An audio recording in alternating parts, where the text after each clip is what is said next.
bangsa dan setanah air, saya terus mengikuti perkembangan situasi terkait dengan COVID-19 dari waktu ke waktu dan terus memberikan perintah-perintah yang terukur agar kita bisa menghambat penyebaran virus COVID-19 dan tidak memperburuk dampak ekonomi yang bisa mempersulit kehidupan masyarakat. Oleh karena itu, semua kebijakan, baik kebijakan pemerintah pusat maupun kebijakan pemerintah daerah, akan dan harus ditelaah secara mendalam agar efektif menyelesaikan masalah dan tidak semakin memperburuk keadaan. Perlu saya tegaskan yang pertama, bahwa kebijakan lockdown baik di tingkat nasional maupun di tingkat daerah adalah kebijakan pemerintah pusat. Kebijakan ini tidak boleh diambil oleh pemerintah daerah. Dan sampai saat ini tidak ada kita berpikiran ke arah kebijakan lockdown. Sekarang ini yang paling penting yang perlu dilakukan adalah bagaimana kita mengurangi mobilitas orang dari satu tempat ke tempat yang lain, menjaga jarak, dan mengurangi kerumunan orang yang membawa risiko lebih besar pada penyebaran COVID-19. Kebijakan belajar dari rumah, bekerja dari rumah, dan beribadah di rumah perlu terus untuk kita gencarkan untuk mengurangi tingkat penyebaran COVID-19 dengan tetap mempertahankan pelayanan kepada masyarakat, baik itu urusan kebutuhan pokok, layanan kesehatan, dan layanan publik lainnya. Transportasi publik tetap harus disediakan oleh pemerintah pusat maupun pemerintah daerah dengan catatan meningkatkan tingkat kebersihan moda transportasi tersebut, baik itu kereta api, bus kota, MRT, LRT, bus trans. Yang penting bisa mengurangi tingkat kerumunan, mengurangi antrian, dan mengurangi tingkat kepadatan orang di dalam moda transportasi tersebut, sehingga kita bisa menjaga jarak satu dengan lainnya. Yang kedua,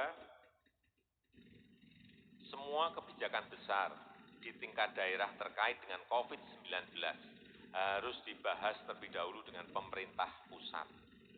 Untuk mempermudah komunikasi, saya minta kepada daerah untuk berkonsultasi membahasnya dengan kementerian terkait dan Satgas COVID-19. Yang ketiga, untuk menghindari kesimpang siuran informasi yang disampaikan kepada publik, saya juga minta agar Satgas COVID-19 menjadi satu-satunya rujukan informasi kepada masyarakat. Terakhir, saya mengajak untuk cuci tangan yang bersih, tetap belajar, tetap bekerja, dan tetap beribadah. Solidaritas masyarakat adalah modal sosial kita yang penting untuk menggerakkan kita bersama-sama melawan COVID-19 ini. Saya rasa itu yang bisa saya sampaikan pada kesempatan yang baik ini. Terima kasih. Wassalamualaikum warahmatullahi wabarakatuh. Pak izin terkait belajar dari rumah, bekerja dari rumah yang Bapak maksud itu sebenarnya apa? Dan kenapa tetap memilih untuk tidak melakukan lockdown? Terima kasih, Pak. Ya, ini sudah dimulai pada hari ini. Mendikbud telah memanajemen ini, mengkoordinasi ini, sehingga hari ini kita mendapatkan bantuan gratis untuk belajar lewat online dari Ruang Guru, dari Zenius, dari Google, dari Microsoft, dari Quiver, dari sekolahmu, dan dari kelas pintar. Artinya ini sudah berjalan pada hari ini. Kita ingin mengajak agar guru juga mengarahkan ke sana dalam 2 minggu ke depan.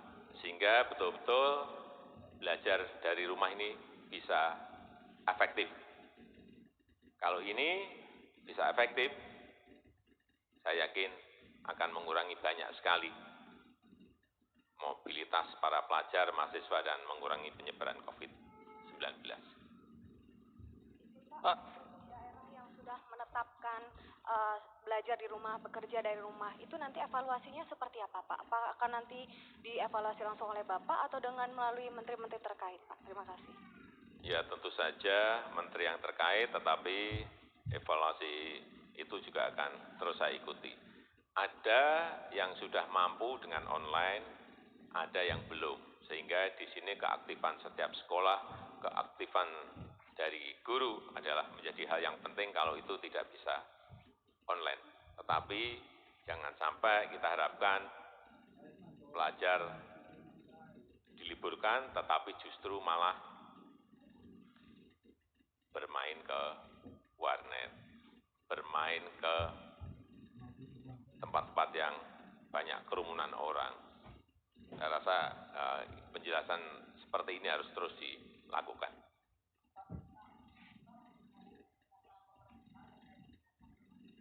Kemudahan akses masyarakat untuk menjalani tes ini seperti apa sih, Pak? Karena kemarin begitu kan hari Minggu ada rumah sakit rujukan yang sudah ditunjuk secara resmi juga tidak memberikan pelayanan begitu. Padahal sekarang pemerintah sedang fokus untuk melakukan tracing. Lalu terkait dengan mekanisme tracing seperti apa, Pak? Karena apakah mekanismenya apakah hanya orang yang kontak dekat atau seperti apa? Karena misalnya saja teman-teman wartawan yang sebelumnya meliput di istana begitu kan, bagaimana ini mekanismenya, Pak? Itu ada Pak Menhub, lalu kemudian proses ini akan menjadi gambaran begitu, Pak, keseriusan pemerintah untuk melakukan tracing begitu. Dan Indonesia menjadi salah satu negara dengan tingkat kematian yang cukup tinggi terkait dengan virus corona begitu, Pak. Nah, bagaimana Bapak melihat hal ini? Karena di negara tetangga kita misalnya Malaysia dan Singapura memang angkanya tinggi, Pak, yang positif COVID, tapi tidak ada yang meninggal, sedangkan di Indonesia ada yang meninggal. Mohon tanggapannya Pak terkait dengan hal tersebut. Terima kasih. Itu sangat teknis, tapi tolong ditanyakan kepada Menteri Kesehatan ataupun kepada Pak Ahmad Yuryanto. Ya. Pak, mengenai dari ini kan artinya bahwasannya tadi Bapak menyebutkan bahwa Satgas adalah satu-satunya pusat informasi. Apakah artinya nanti pemerintah daerah juga boleh memberikan informasi atau hanya melalui Satgas? Lalu kemudian apakah dengan ini kan kemarin Bapak keputusannya adalah menyerahkan daerah untuk menentukan keputusannya masing-masing.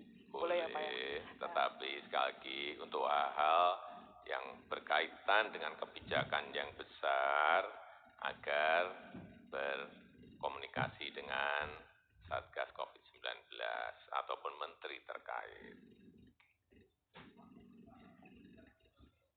Bahwa izin Pak, masa puncak virus corona adalah 60-80 hari ke depan dan itu menyambut hari raya Lebaran dan Idul Fitri, Pak. Bagaimana pemerintah menyiapkan hal itu, Pak, untuk mengantisipasi corona? Saya kira sudah saya sampaikan minggu yang lalu bahwa dari rumah sakit pemerintah sebanyak 132 ditambah dengan 109 rumah sakit dari rumah sakit TNI ditambah lagi dengan 65 rumah sakit dari Polri, plus rumah sakit dari BUMN, ini masih dikalkulasi lagi. Kalau itu tidak cukup, kita juga akan melibatkan rumah sakit swasta. Semuanya kita kerahkan dalam rangka ini.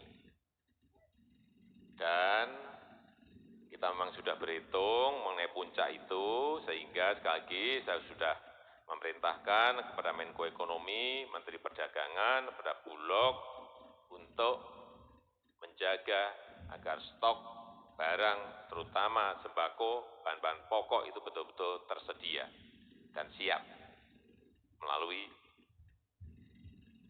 terutama melalui Bulog.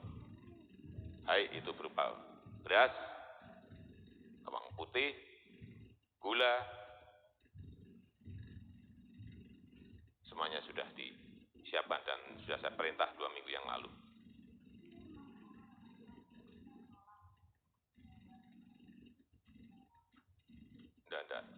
Enggak. Minggu yang lalu saat saya berkomunikasi lewat telepon dengan PM Lee, Singapura. Singapura mau bantu banyak kepada kita. Saya nggak ingat jumlahnya, tapi cukup banyak. Apanya?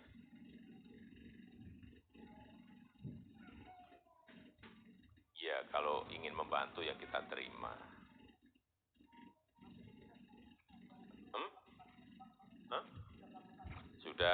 Saya sudah tes, Ibu juga sudah tes, hasilnya tanyakan ke yang ngetes.